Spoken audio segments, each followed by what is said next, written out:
Admiral Jake Harrison stood at the large window of his command center, looking out at the stars.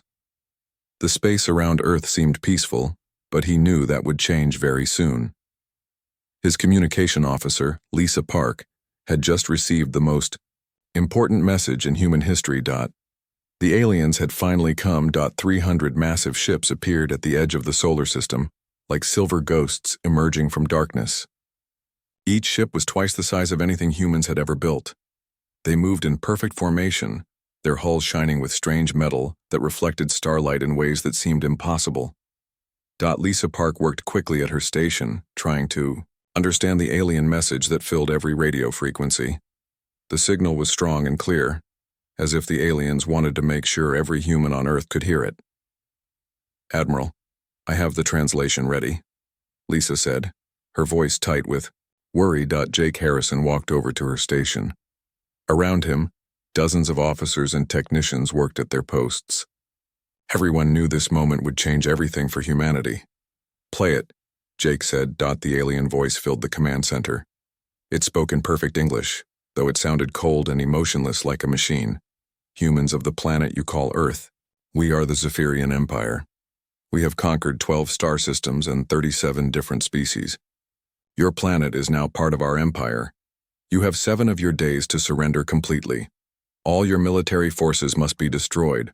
All your leaders must submit to our rule. All your people must accept our authority. If you refuse, we will destroy your planet and everyone on it. You cannot fight us, you cannot hide from us, you cannot win against us. Surrender now and some of you may live.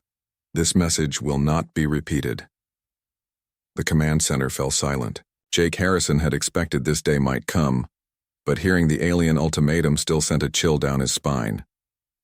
The aliens spoke like humans were insects that could be crushed without thought. Dr. Amanda Cole, the head scientist for alien studies, stepped forward. She had been preparing for this moment her entire career, studying every piece of evidence that suggested aliens existed. "Sir, their confidence tells us something important," Amanda said. "They believe we are weak and primitive. They think we will panic and give up without fighting." Jake nodded.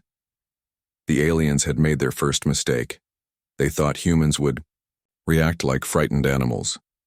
They had no idea what humans were really capable of when threatened. On Earth, President Marcus Webb called an emergency meeting with leaders from every nation. The most powerful people in the world gathered in a secure underground facility that few people knew existed. For the first time in human history, there were no arguments about politics or borders or money. There was only one question that mattered. How would humanity respond to the alien threat? "The message has been broadcast worldwide," said General Karen Taylor, who commanded the Global Defense Forces. "Every government has received it. Every military base knows what we're facing." President Webb looked around the table at faces from every continent. Leaders who had been enemies just hours before now sat together as allies. The alien threat had done something that decades of diplomacy could not accomplish. It had united humanity completely. "What are our options?" President Webb asked. General Taylor activated a holographic display that showed the alien fleet. "They have 300 ships positioned just outside our solar system. Each ship appears to be heavily armed. They're not hiding their presence, which suggests they don't consider us a real threat." "What about our own forces?" asked the Prime Minister of Britain. "Every military satellite is tracking them. Our space-based weapons are being prepared. Our ground forces are moving to defensive positions. But, sir, if we're being honest, their technology appears far superior to ours." The room fell quiet as everyone absorbed this information. Then President Webb stood up, his jaw set with determination. "Send them our answer," he said. "Tell the Zephyrian Empire that Earth will never surrender. Tell them that humans do not bow to bullies no matter how big their ships are. Tell them that if they want our planet, they will have to take it from our dead hands." One by one, every leader in the room stood up. The vote was unanimous. Humanity would fight. Back in space, Jake Harrison received the official response from Earth's governments. He smiled grimly as he prepared to transmit humanity's answer to the alien fleet. "This is Admiral Jake Harrison of the United Earth Space Force, speaking for all of humanity. We have received your message, Zephyrian Empire. Here is our response. Earth is not for sale. Earth is not for conquest. Earth is our home, and we will defend it with everything we have. You claim to have conquered 37 species. You are about to learn why humans will not be the 38th. Come and take our planet if you can, we'll be waiting. The transmission ended, and Jake turned to his crew. All ships, prepare for battle. This is what we've trained for our entire lives. Send word to every human vessel in the system. No retreat, no surrender, no mercy. Captain Ben Rodriguez received the battle orders aboard his stealth ship, the Shadow. His mission was different from the main fleet. While the aliens waited for humanity to surrender, he would sneak close to their ships and gather information about their weapons and defenses. As Ben's ship moved silently through space, invisible to alien sensors, he thought about his family back on Earth. His wife Sarah was evacuating their children to the underground shelters that had been built in secret over the past 50 years. Like every human military family, they had prepared for this day without really believing it would come. The 7-day countdown had begun. Around the world, humans worked with purpose they had never felt before. Every person had a job to do. Every action mattered. The aliens expected panic and chaos, but instead they would see the most organized response in human history. In the depths of space, both fleets prepared for war. The aliens were confident in their superior technology and experience. The humans were determined to protect their home at any cost. Neither side knew that this battle would be remembered for thousands of years as the moment humanity announced itself to the galaxy. The moment when one small blue planet showed the universe that some species would never give up, never back down, and never stop fighting for their freedom. The war for Earth was about to begin. War Commander Thexal sat in his command chair aboard the flagship Eternal Victory, reviewing the data his scouts had collected about the human species. The information made him laugh with contempt. These humans were even more primitive than his intelligence reports had suggested. The human military used chemical rockets to reach their own moon. Their most powerful weapons were crude nuclear devices that could barely crack the surface of a small asteroid. Their ships were slow, clumsy things that burned chemical fuel like ancient campfires. By Zephyrian standards, humans were still living in the Stone Age. Commander, we have received the human response to our ultimatum, reported his communications officer. Thex, Al, activated the display and listened to Admiral Harrison's message. When it finished, he made a sound that was the Zephyrian equivalent of amused laughter. They think they can fight us, he said to his bridge crew. These primitive creatures actually believe they can resist the Zephyrian Empire. How entertaining. His tactical officer, a younger Zephyrian named Kexon, studied the human fleet positions on the scanner. Sir, our sensors show they have perhaps 200 ships total. Most appear to be converted cargo vessels with weapons attached. Should we destroy them immediately? Thexal waved a clawed hand dismissively. There is no hurry. Let them prepare their pathetic defenses. It will make no difference. When we attack, we will crush them so completely that word will spread to every corner of this galaxy. Other species will hear how easily we destroyed the humans, and they will surrender before we even arrive at their worlds. The war commander had good reason for his confidence. The Zephyrian Empire had never lost a battle. Their energy shields could deflect any weapon humans possessed. Their plasma cannons could melt human ships from thousands of miles away. Their armor was made from metals that did not exist in this solar system. Most importantly, the Zephyrians had centuries of experience in space warfare. They had perfected tactics that had worked against dozens of different species. Humans had never fought a real space battle in their entire history.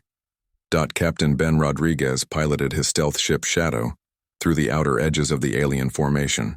His ship was completely invisible to Zephyrian sensors, using technology that the aliens did not know humans possessed. As he moved closer to the enemy vessels, Ben was amazed by what he saw. The Zephyrian ships were not using any defensive formations. They hung in space like sitting ducks with no fighters on patrol and no ships watching for threats. Their communications were not even encrypted. Ben could listen to every conversation between alien ships. This is incredible, Ben whispered to his crew. They're so confident that they're not even trying to protect themselves. His sensor operator, Lieutenant Amy Foster, shook her head in disbelief. "Sir, I'm picking up their tactical discussions. They're talking about which human cities they want to claim as prizes after the battle. They're not even considering the possibility that we might hurt them." Ben recorded everything he saw and heard, then began the dangerous journey back to the human fleet.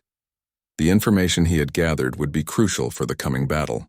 The aliens were powerful, but they were also overconfident to the point of carelessness. Meanwhile, on Earth, General Karen Taylor coordinated the greatest military mobilization in human history. Every soldier, sailor, pilot, and Marine was moving to battle stations. But more importantly, she was activating systems that had been hidden for decades. Deep beneath the mountains of Colorado, technicians brought online weapons that officially did not exist. Project Starfall had been developing advanced military technology since the 1950s, using recovered alien materials from crashed ships that governments had kept secret from their own people. Dr. Richard Stone, the head of advanced weapons research, supervised the final preparations.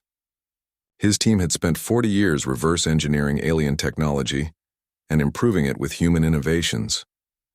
The results would have surprised even the most imaginative science fiction writers. "All stealth platforms are ready," Richard reported to General Taylor.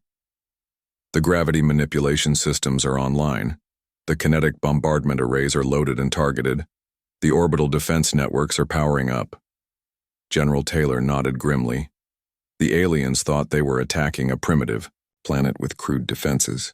They had no idea that humans had been preparing for this day since the first UFO crash at Roswell in 1947. On the surface, the world watched and waited. In New York City, people gathered in Times Square to watch the news reports. Instead of panic, there was a strange calm. Children were safely evacuated to underground shelters that had been built in secret beneath every major city. Adults reported to jobs that supported the war effort. Factory workers who had been making cars yesterday were now building weapons and ammunition. Computer programmers who had been designing video games were now writing targeting software for military systems. Teachers who had been educating children were now training civilian volunteers in basic defense techniques. The aliens had expected human civilization to collapse in fear. Instead, they saw a species that transformed itself into a military machine with frightening efficiency. Engineer Paul Martinez worked in the construction yards near Neptune, far from Earth where alien sensors might detect activity. For 20 years he had been building ships that looked like asteroids and space debris. The Zephyrian scouts had seen them and dismissed them as natural objects. Soon, those asteroids would reveal their true nature. Captain Susan Miller prepared her squadron of fighters for launch from a base hidden inside what appeared to be a dead moon. Her ships were small and fast, built using alien alloys that made them nearly invisible to enemy radar. Each fighter carried weapons that could punch through alien armor using principles the Zephyrians had never encountered. All around the solar system, similar preparations were taking place. Weapons platforms disguised as space stations, battleships camouflaged as mining vessels. Defense networks hidden inside planets and asteroids. The Zephyrians continued to wait at the edge of the system, discussing how they would divide up the human territories after their easy victory. War Commander Thexal was already planning the victory celebration he would hold on the smoking ruins of Earth. But some of his younger officers were beginning to have doubts. Lieutenant Kexon studied the human communications they were intercepting and noticed something strange. "Commander, the human military traffic shows no signs of panic or confusion. Their forces are moving with remarkable coordination. Their leaders sound confident, not afraid." Thexal dismissed these concerns. Fear takes different forms in different species.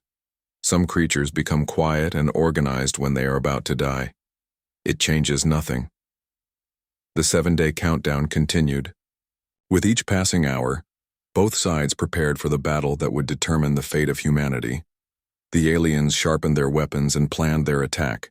The humans activated systems that had been waiting in darkness for decades. Neither side realized that this battle would be unlike any other in galactic history. The Zephyrians expected another easy conquest. The humans prepared to show the galaxy What happened when someone threatened their home. The war for Earth was about to reveal which side had truly underestimated the other. The 7-day deadline arrived with the silence of deep space. Aboard the Eternal Victory, War Commander Thexol watched the final seconds count down on his display. He had expected a last-minute surrender message from the humans.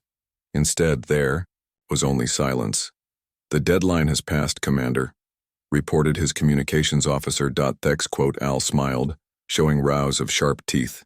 "Then we will proceed with the destruction of their pathetic species. All ships prepare to advance.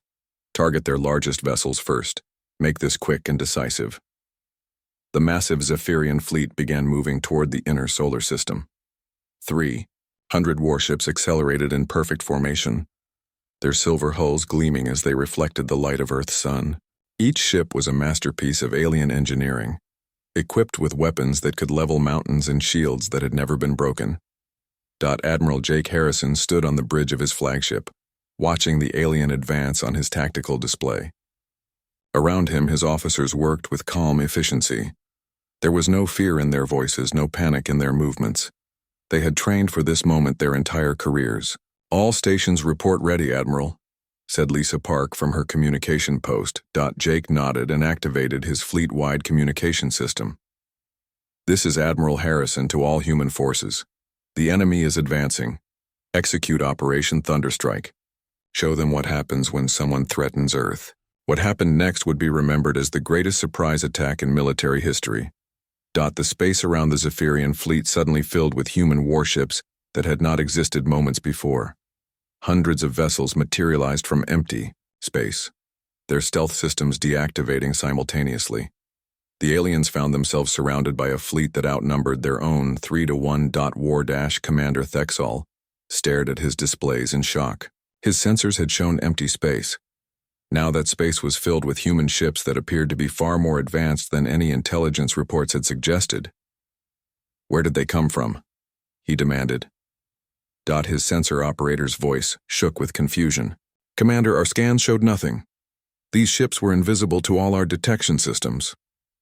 The human fleet that revealed itself was unlike anything the Zephyrians had expected. These were not the crude, chemical-powered vessels their scouts had reported. These ships moved with grace and speed that rivaled Zephyrian technology. Their hulls were made from materials that seemed to absorb sensor beams instead of reflecting them. Captain Susan Miller led the first wave of human fighters from her hidden base inside the moon. Her squadron of 60 ships moved like a swarm of deadly insects weaving between the massive alien vessels with impossible agility. "All fighters, weapons free," Susan commanded. "Target their engine sections first.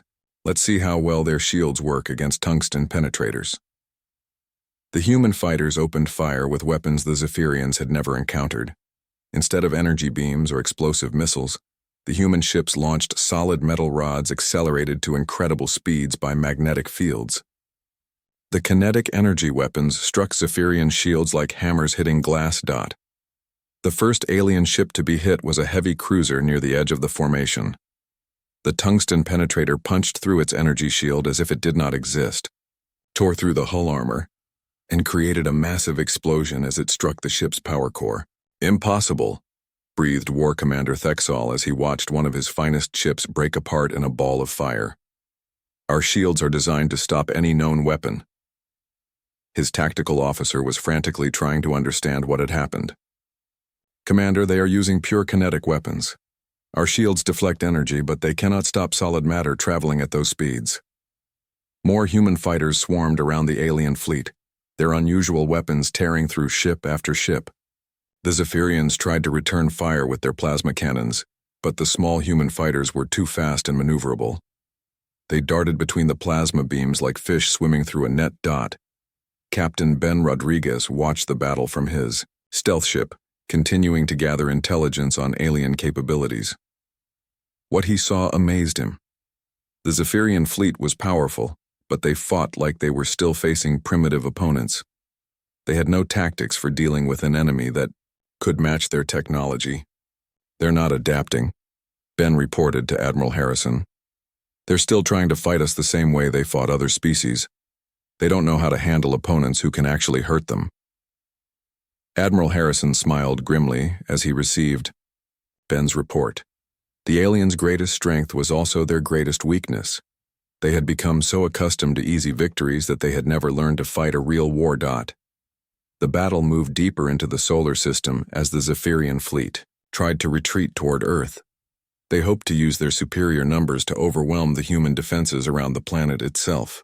What they found instead was another nasty surprise. The asteroids between Mars and Jupiter suddenly came alive with weapons fire. What the aliens had dismissed as space rocks revealed themselves to be heavily armed human battle stations. Engineer Paul Martinez and his construction teams had spent decades building these hidden fortresses, disguising them so perfectly that alien sensors had seen only natural debris. Massive railguns emerged from asteroid camouflage and began firing tungsten slugs the size of telephone poles. Each shot carried enough kinetic energy to punch through the hull of a Zephyrian battleship from front to back. War Commander Thexal watched his fleet being torn apart by enemies that seemed to appear from nowhere. Ships he had dismissed as converted. Cargo vessels were revealing weapon systems that surpassed Zephyrian technology. Asteroids were launching attacks that could destroy his heaviest cruisers with single shots. All ships concentrate fire on the human flagship, he ordered desperately. If we can destroy their command vessel, their coordination will collapse. 20 Zephyrian ships turned their plasma cannons toward Admiral Harrison's vessel. The combined firepower was enough to melt a small mountain. The alien commander expected to see the human flagship disappear in a ball of superheated gas. Instead, the human ship's shields absorbed the plasma beams without even flickering. The energy that should have destroyed the vessel was somehow redirected harmlessly into space. Dr. Richard Stone monitored the shield performance from his underground laboratory on Earth. His team had spent decades studying alien energy weapons and developing defenses specifically designed to counter them. The Zephyrians were using the same plasma technology they had always used. Human shields were built to make that technology useless. Shield efficiency holding at 98%, Richard reported to General Karen Taylor. Their weapons can't penetrate our defensive systems. The tide of battle turned completely in humanity's favor as more hidden weapons revealed themselves.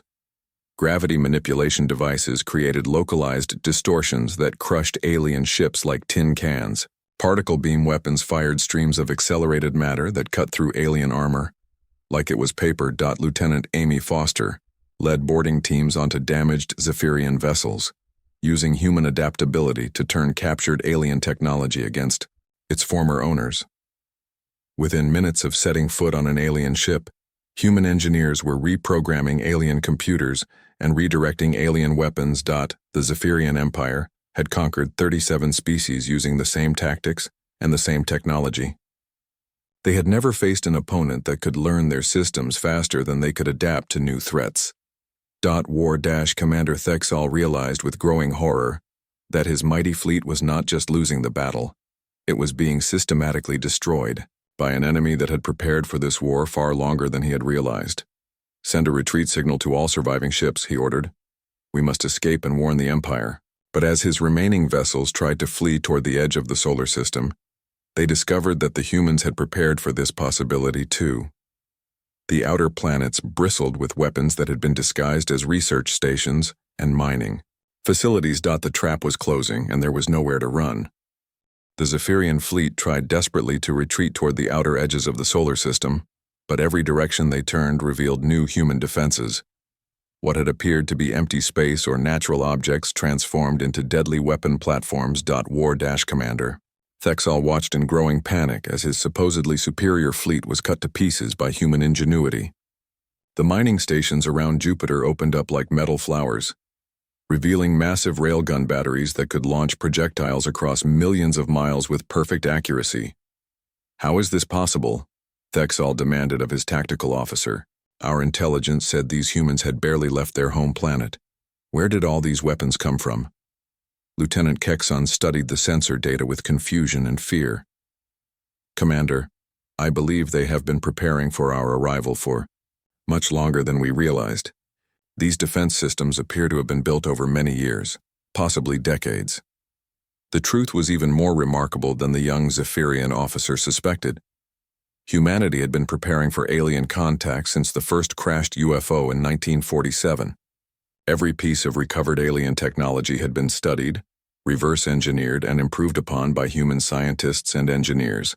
Dr. Richard Stone coordinated the activation of humanity's most secret weapons from his command center, deep beneath the Colorado Mountains. Project Starfall had given birth to technologies that made alien science look primitive by comparison. Activate the gravity wells, Richard ordered his team. Show them what happens when humans improve on alien physics. Throughout the asteroid belt, hidden generators came online and began manipulating the fundamental forces of spacetime itself. Localized gravity fields appeared around fleeing Zephyrian ships, trapping them in invisible cages of twisted space. The alien vessels found their engines useless against the artificial gravity wells that held them in place like insects in amber. Their advanced propulsion systems, which could normally push them faster than light, became worthless against forces that bent reality itself. Captain Tony Walsh commanded one of the human hunter-killer groups that moved through the battlefield, like sharks among minnows. His ship, the Retribution, had been disguised as a simple cargo hauler for 20 years. Now it revealed its true nature as one of the most advanced warships ever built. Target the Zephyrian command ship, Tony ordered his weapons officer. Let's see how their flagship handles our new toys. The Retribution fired a weapon that the aliens had never imagined possible. Instead of kinetic penetrators or energy beams, it launched a stream of microscopic machines that moved through space at nearly the speed of light. The nanoscale robots penetrated the alien ship's hull and began dismantling it from the inside, molecule by molecule. War. Commander Thexal felt his flagship shudder as unknown forces attacked its very structure. Hull plates began dissolving. Control systems failed as their components were literally eaten away by invisible enemies. What kind of weapon is this? He screamed at his officers. None of them had an answer. The Zephyrian Empire had mastered energy weapons, kinetic weapons, and even some basic gravity manipulation. But they had never developed nanotechnology beyond simple medical applications. The idea of weaponizing machines smaller than bacteria had never occurred to them. Lieutenant Amy Foster led her boarding teams through the crippled remains of a Zephyrian heavy cruiser. Her mission was to capture alien technology and prisoners for intelligence gathering. What she found amazed her with its limitations. These aliens are incredibly advanced in some ways, but primitive in others, Amy reported to Admiral Harrison. Their computers are powerful but inflexible. They can't adapt to new situations the way human systems can. And their weapons are designed to fight enemies who use energy shields and energy weapons. They have no defenses against half our arsenal. The human ability to adapt and improvise was becoming the deciding factor in the battle. Zephyrian technology was sophisticated but specialized. It worked perfectly against the enemies they had always fought. Against humans who approached problems from completely different angles, it was often useless. Engineer Paul Martinez watched from his command post inside a disguised asteroid as human forces systematically destroyed the alien fleet. His construction teams had spent decades preparing for this day, building weapons and defenses that looked like natural space debris.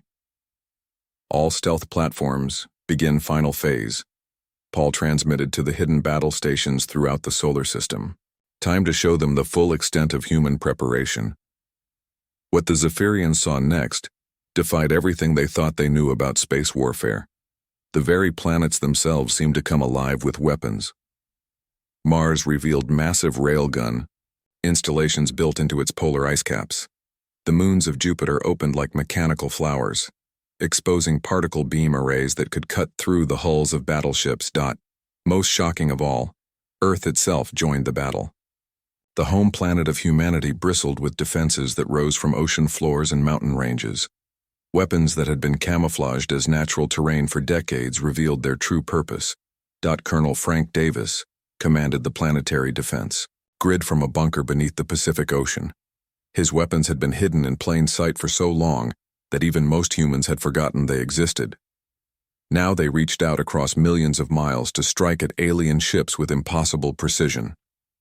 All orbital platforms online, Frank reported to General Karen Taylor. Earth's defenses are fully operational.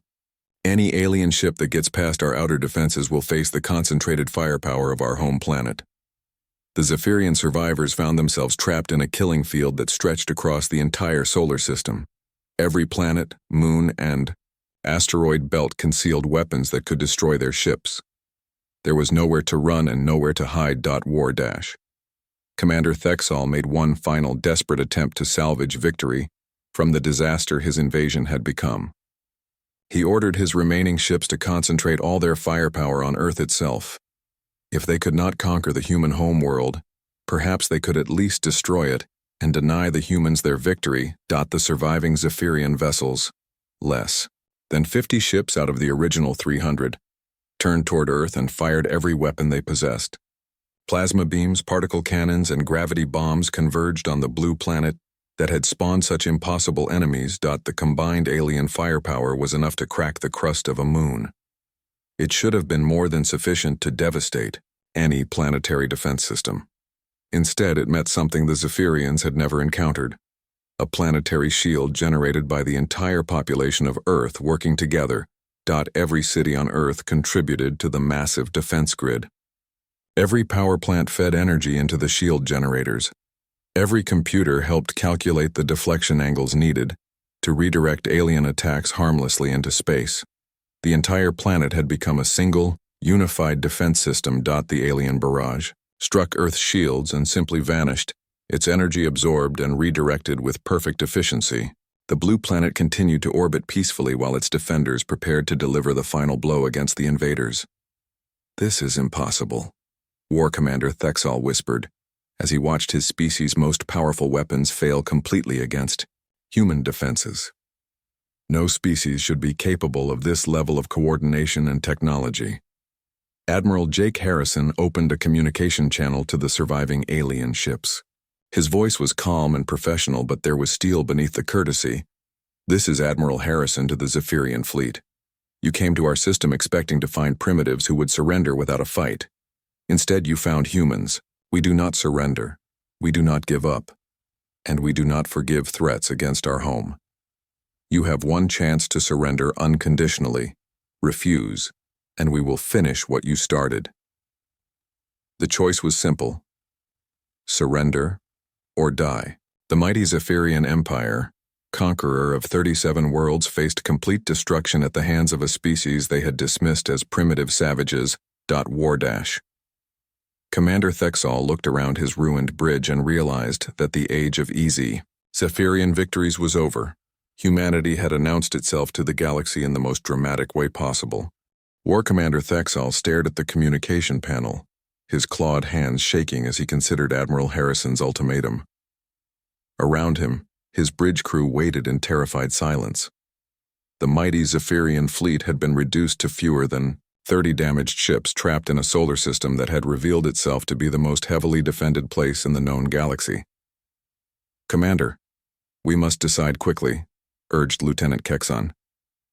"Our remaining ships are taking damage from those invisible weapons. We cannot survive much longer." Thexol's pride as a Zephyrian warrior fought against the practical reality of his situation. His empire had never surrendered to anyone, but his empire had also never faced an enemy like humanity. "Open a channel to the human flagship," he said. Finally, his voice hollow with defeat. Admiral Jake Harrison received the transmission aboard his command ship. Around him, his officers maintained their professional composure, but he could see the satisfaction in their eyes. Humanity had achieved the impossible. "This is War Commander Thexol of the Zephyrian Empire," came the alien voice, stripped of its earlier arrogance. We surrender unconditionally to your forces." Jake nodded to his communication officer. "Acknowledged, War Commander. Order all your remaining ships to power down their weapons and prepare to be boarded. Any attempt to escape or resist will result in immediate destruction." The Battle of Sol was over. Humanity had won the most one-sided victory in galactic military history, destroying over 90% of the Zephyrian invasion force while suffering minimal losses themselves. Captain Tony Walsh led the boarding parties that secured the alien survivors. His teams moved through the damaged Zephyrian ships with professional efficiency, taking prisoners and cataloging alien technology for future study. What they found surprised them. The Zephyrian warriors were not evil monsters, just soldiers who had believed their own propaganda about human weakness. Many of them seemed genuinely shocked that any species could resist their empire's might. "Your technology," one captured Zephyrian officer asked Tony through a translation device. "How did you advance so quickly? Our intelligence said your species had barely discovered spaceflight." Tony smiled grimly. "You made the mistake of underestimating human determination. When we knew aliens existed, we prepared. When we crashed alien ships, we learned. When you threatened our home, we were ready." Dr. Helena Brooks led the scientific teams that examined the captured alien vessels. What she discovered would revolutionize human understanding of physics and engineering. The Zephyrian technology, while sophisticated, was based on principles that humans could understand and improve upon. "Their energy systems are incredibly efficient," Helena reported to the Research Command Center. "But their designs are rigid and specialized. They build tools for specific purposes and never consider alternative applications. Human engineering philosophy is far more flexible." The interrogation of Zephyrian prisoners revealed information that stunned human intelligence officers. The alien empire was vast but fragile, held together more by fear than by genuine strength. Many conquered species served the Zephyrians only because they believed resistance was impossible. General Karen Taylor reviewed the intelligence reports with growing excitement. "If this information is accurate, the Zephyrian Empire is built on a foundation of intimidation. They've never faced serious resistance because everyone surrenders before fighting. Their military doctrine assumes easy victories." The implications were staggering. Humanity had not just defeated one invasion force. They had shattered the myth of Zephyrian invincibility that kept dozens of alien species enslaved. President Marcus Webb addressed the world from the Global Command Center. His words broadcast to every human settlement from Earth to the outer colonies. "My fellow humans, we have achieved something that will be remembered for all of history. We have shown the galaxy that humanity will never bow to tyranny. We have proven that free people, working together, can defeat any enemy no matter how powerful they seem." The president paused, looking directly into the camera. "But our victory today is not just about defending ourselves. We have learned that there are many species in this galaxy who live under the boot of oppression. As humans, we cannot stand by and allow injustice to continue. The age of human expansion into the stars has begun, and we will carry our values of freedom and dignity with us wherever we go." The surviving Zephyrians were treated according to human standards of prisoner conduct, which amazed them. Their empire typically executed captured enemies or enslaved them. The idea that humans would provide medical care to wounded alien prisoners was completely foreign to their understanding. War Commander Thexel, recovering from his injuries in a human medical facility, spoke with Dr. Amanda Cole about his species, culture, and history. "We were taught that conquest was natural," Thexel explained through the translation device. "Strong species dominate weak ones. It has always been this way in our part of the galaxy. Your species' willingness to fight for abstract concepts like freedom is difficult for us to understand." Amanda studied the alien commander with fascination. "Freedom isn't abstract to us. It's the foundation of everything we are. When you threatened to take our freedom away, you threatened our very existence. Of course we fought back." Admiral Jake Harrison stood once again at the observation window of his flagship, looking out at the wreckage of the alien fleet. The battle was over, but he knew the war for galactic freedom was just beginning. Captain Ben Rodriguez approached with the final casualty reports. "Sir, total human losses, 14 fighters, 2 escort vessels, and 47 personnel. Zephyrian losses, 273 ships and approximately 60,000 personnel." Jake shook his head in amazement. The alien overconfidence had turned what should have been humanity's greatest challenge into their most complete victory. "Begin salvage operations," Jake ordered. "Every piece of alien technology is to be studied and cataloged. And prepare long-range communication arrays. It's time to send a message to the galaxy." The message that humanity broadcast to the stars was simple but revolutionary.